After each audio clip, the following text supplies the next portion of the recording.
Hello and welcome to the Fishing Guide Podcast. I'm your host, Brad Wiegmann. We're at Red Crest, and I have found all kinds of people to visit with, but one product that I've been using a little bit and been dabbing in is Z-Man, because they happen to have they actually have a topwater lure that's awesome. We'll get to that, but Whit, tell them who you are, who you're with, and what do you do there? I'm Whit Edmonds. I'm with Z-Man Fishing Products. I handle customer service as well as a few other things related to sales and marketing at Z-Man. Yep. And so you brought over all kinds of good stuff to show us, but before you get to the good stuff, you don't have one here, but tell them about this topwater. Now, I know it came out did it come out at ICAST last year? Yep, we released it at ICAST last year, and that's our new Hellraiser topwater bait. The thing that's so unique about this compared to other topwater baits is this bait actually walks itself. So rather than you having to twitch your rod the whole time, it has a blade on the back that catches the water. So all you have to do is reel it in super slow, super fast, and it walks itself the whole way back to the boat. Yeah, phenomenal bites. You have a video on the Z-Man page with strikes, don't you? Yeah, those fish attacking it. Yep. They shot a video down in Florida. I guess it was last summer, and got a whole bunch of strikes all on camera. It ended up being a great video. Yeah, it is. So you will have to check that out. But let's talk about some of the stuff that you brought here. You do have a new line of some smaller baits that you have. Yep. Tell us about that. So this is these are kind of all my favorites from our releases last year. This one is our new micro finesse category. It's a category we've done tons and tons of finesse baits, but we've yet to hit that truly micro finesse category. So this is obviously a big hit for the panfish, but the thing that we've really noticed after releasing it is it's not just panfish. We're seeing lots of success in the bass world with this, and even success down in Florida with exotics, and even in saltwater with redfish and trout when they get on those small glass minnows, taking real small swim baits like our shad fries. And it's just one of those things. All the different types of game fish people love to fish for, some point in the year their metabolism slows down or they get real pressured and they start eating tiny bait. So we have all kinds of options. Tell us the 6 options they have on these. Yep. So we have a bunch of options. We have our shad fries, just a real natural baby shad style swim bait. Just a bait fish imitation. On the other front of the bait fish imitation, we have our stingers. That's a great little vertical jigging bait, or you can kind of cast it, reel it in while twitching it. It's got a real small straight tail on it. It does not take much at all to get that tail to really move. Then we also have our larvas. It's just like it sounds. It looks like just some kind of little larva in the water, just a nice, easy meal. I mean, fish don't really have to think about this. I mean, it's not intimidating. They just see it in the water, and there's no harm in it if they try and eat it. Then we also took 2 of everybody's favorite baits, super popular Ned rig baits, our TRD and ticklers, and we created the micro TRD and tiny ticklers. So now we have all sizes of Ned rigs, all different baits, but now we have a super tiny Ned rig bait. So if those fish get so finicky, that's pretty finicky, man. Yeah. But yeah, it's just like those. I mean, these are great for panfish, but I mean, you catch a bunch of bass on these things too. Big bass too. Show us what else you got. You got something that you brought out at ICAST, last year. What was that? Yep. So we got a few things from ICAST, and that is on the finicky fish front. We also have from ICAST our Midwest Finesse swim jig. It's kind of like a micro swim jig. You can fish it on real light fluorocarbon. The person who actually designed this fishes it on 6-pound test. Wow. But it's not so small you can't fish it on, say, 12 or 10. And the cool what size hook it has on that? I believe that it should say I'm always asking those questions. You're like, yeah, it's a 3/0 hook on here. 3/0 hook. So you still can land good fish on this, like big no fish problem on it, at even all. though it says it's micro. Yeah, and the cool thing about this, besides its very small size, it's much smaller than a regular swim jig. It's only about 3 inches long. But what a lot of people don't think about when they get into fall or late summer, those fish start eating that small bait. Right. They throw small baits, and that's great to represent the hatch, but what they don't think about is when that bass actually picks up their bait.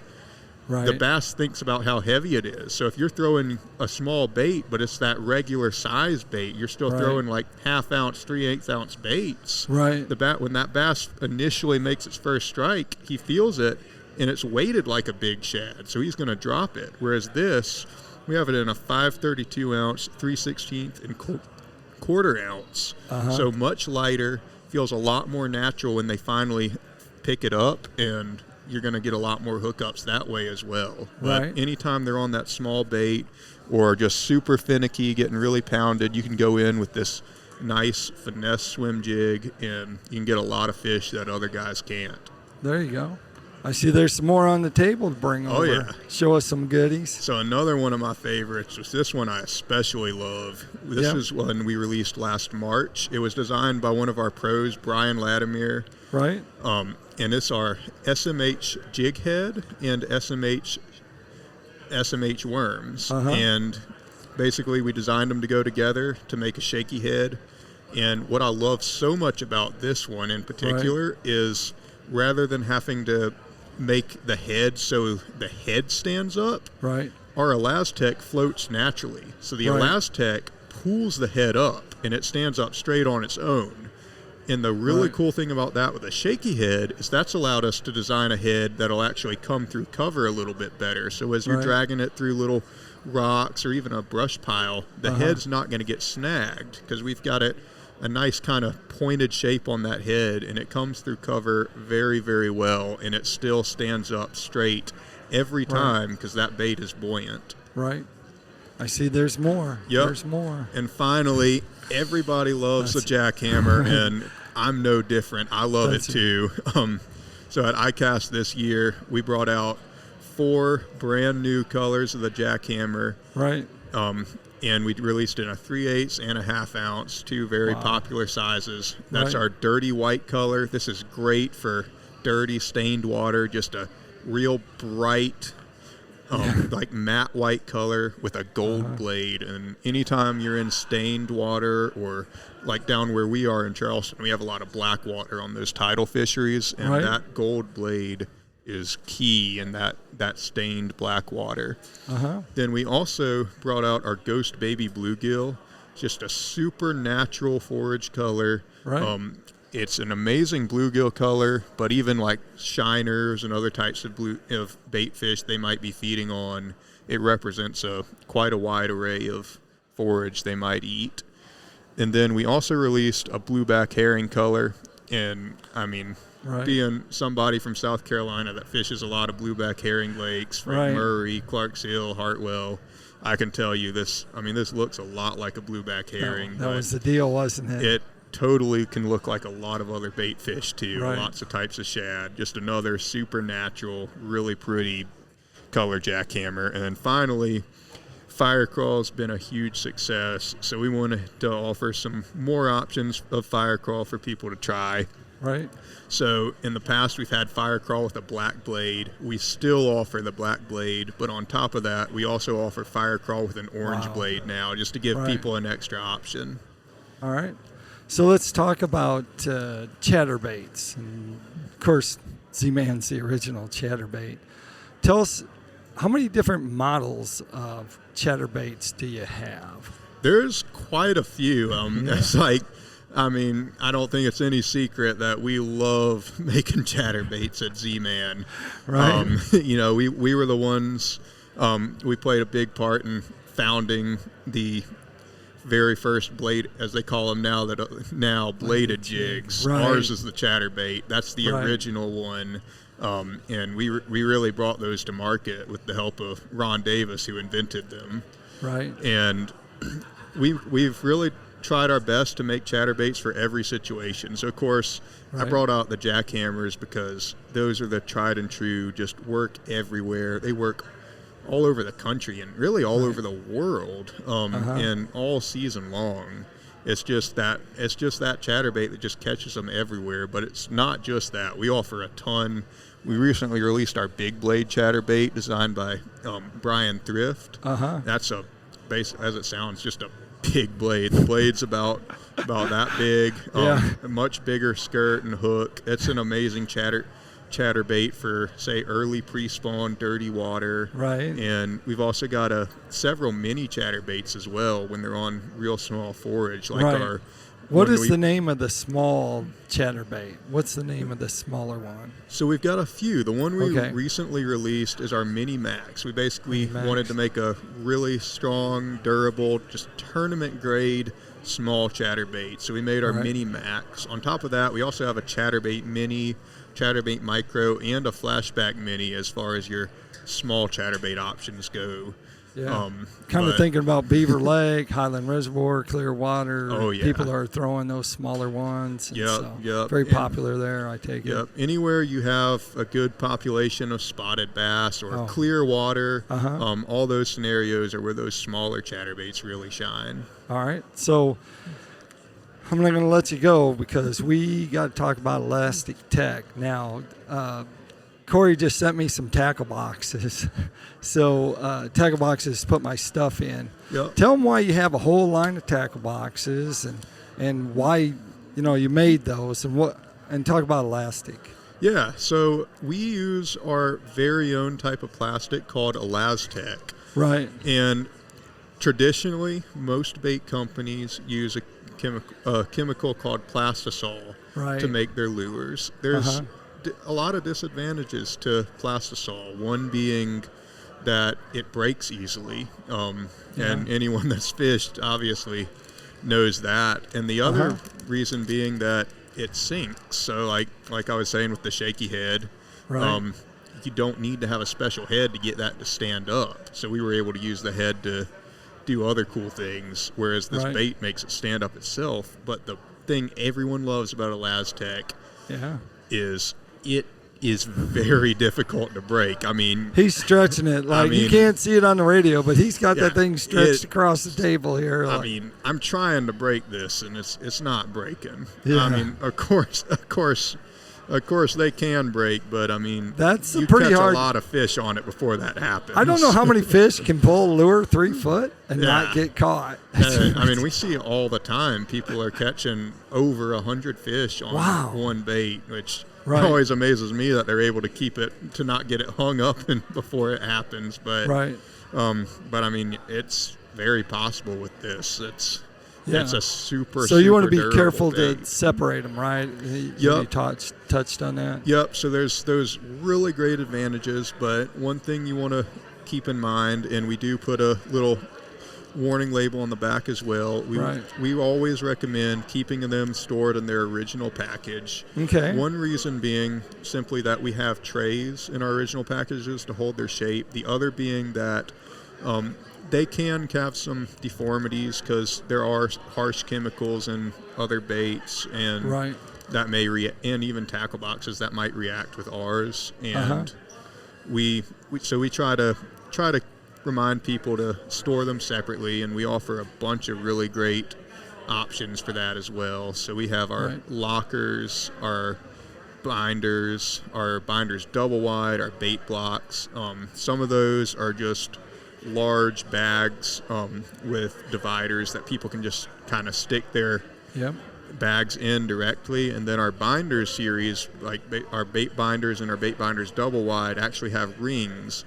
So if you look at a lot of our packages, they have little holes in there, so you can, just like a binder, like you'd have like a binder in school. You flip them over and you can put all your baits in there, right? Yep. But just because of that little reaction is what it is. But we try to remind people of that. But as long as you keep them stored in their original package, you won't have any problems, and you'll be able to take these things out and catch a ton of fish on them before they wear out. That binder's the real deal there. I know I have there's 2 sizes, right? of them, and so I don't know how many you can put in them, but it's a great way of storing your stuff. So want to make sure we touched on that. So yep. Because people are always wondering, can I just throw these in with my other plastics? Yeah, we get that a lot, and so we're always happy to let people know about that, because we want them. We want them to have the best success, and we want them to save as much money as they can when they buy a pack from us, which if you keep them in their original package, you can make this package go a long ways. Okay, biggest fish you've ever caught on a chatterbait? On a chatterbait? Biggest fish, chatterbait. On a chatterbait? Yeah. I caught a few over 7. Where'd you catch them at? Were you in grass, or were you... Grass, yeah. So down in Charleston, we've got a river called the Cooper River. It's a tidal fishery, and other than the main river channel, it's nothing but hydrilla. I mean, you'll have these they're old rice fields in there, right? And you can go up into them. They're essentially part of the river. People fish all through them, but these rice fields are acres upon acres. I mean, some of them are probably 50-acre rice fields. Wow. But the whole entire field is just a hydrilla flat. It's pretty amazing, but I mean, we'll go out there and throw the jackhammer and quite a few other chatterbaits around, and they work wonders when we're fishing that hydrilla. Is that public water? Yep. Okay, Anyone can go out tell them what ramp. If they wanted to fish that, what ramp would they go to put in? Yep, so there's 3 main ramps out there. And they're located great, so you can fish all 3 of the kind of famous areas. At the top end, you have what they call the canal. Okay. And that's basically the outtake from Lake Moultrie. A lot of people can go up there, catch some schooling fish. Right. That ramp's called William C. Dennis. Okay. And as you come down farther into what they call Pimlico, there's a ramp right near there called Cypress Gardens. Okay. That's the most popular ramp if they wanted to fish out there. All right. And then as you go a little bit farther, because this is a tidal river, you can fish what they call the saltwater side, and you can put in at Bushy Park there. Now, I call it the saltwater side, but Bushy is actually the freshwater dividing line. So out there, you can catch a ton of bass still, but with those bass, you can just as easily catch a redfish or a sea trout. So it's pretty crazy right there, because you'll get a bite on your line and you really don't know what kind of fish you have. Right. Well, that's great. You know what? That takes us over to Tackle Time. Tackle Time sponsored by PICO Lures. PICO Lures has a complete line of hard and soft baits. So I always tell people, you're looking for a crankbait, you're probably definitely looking for PICO. But they do have different sizes and a lot of different heads that you can check out there. You see those at PICOLures.com. Whit, if they wanted to find out more about Z-Man or where they could get them, where would they go? Yep. We are always open to talk to customers who want to learn more. You can find our number and our customer service email right there on the website, and we will get back to you in a very short time and answer any questions you need directly. We also have our products in a variety of dealers. Most online and retail locations have our products. And if there's ever anything you can't find at your local dealers, we also open up our website so you can buy any one of our products we make directly from us as well. So website address? Yep, it's zmanfishing.com. Gosh, I could have guessed that. Yep. Hey, that's all good stuff right there. Make sure you check out what they have, and that's awesome, that chatterbait. I have to tell a quick story. So I was fishing Co-Angler FLW way back when, early 2000s, and we run into Dudley, and David Dudley's throwing this bait, and he's catching tons of bass, like he's just catching them. And so he gives my buddy, Bobby Curtis, gives him one, and Bobby's catching the crap out of him. Bobby, it would have been Dudley first, and Bobby would have come in second place, but Bobby could not stop. It was like crack. It was like an addiction because he was catching them so good. And finally, a guard came up and broke his line, so he didn't have it. I don't know how well Dudley did in that tournament. Probably won it on a chatterbait, but that was one of the first times I'd ever seen it. But good stuff right there. Hey, make sure you keep your hook sharp and your lures in the water.